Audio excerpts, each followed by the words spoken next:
आणि हा कार्यक्रम जो आताचा आहे हा मला असं वाटतं सगळ्यात महत्त्वाचा कार्यक्रम आहे। दोराबजी पॅराडाईज, त्याचनंतर महमदवाडी, NIBM या सगळ्या भागामध्ये समान पाणी पुरवठ्याच्या अंतर्गत आज पाणी पोहोचतंय। खरं म्हणजे इथे अनेक लोक आहेत, या भागातले अनेक संघटना आहेत, अनेक फोरम आहेत की जे सातत्याने आमच्या सगळ्यांकडे, मी असेल, योगेश अण्णा असतील, महापौर असतील, चेतन भाऊ असतील, सातत्याने पाठपुरावा करायचे। अनेक लोक तर सातत्याने हे कधी पूर्ण होणार म्हणून आठवड्यात 15 दिवसात एखादा SMS तरी पाठवायचे।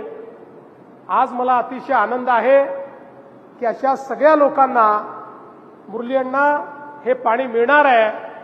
आणि निश्चितपणे मला आनंद आहे की 2015 साली आपण पहिल्यांदा पुण्यामध्ये डिस्ट्रीब्युशन नेटवर्क चांगलं झालं पाहिजे, कारण पुण्यावर नेहमीच हा आरोप व्हायचा की देशामध्ये सर्वात जास्त पाणी प्रति व्यक्ती हे पुण्याला मिळतं।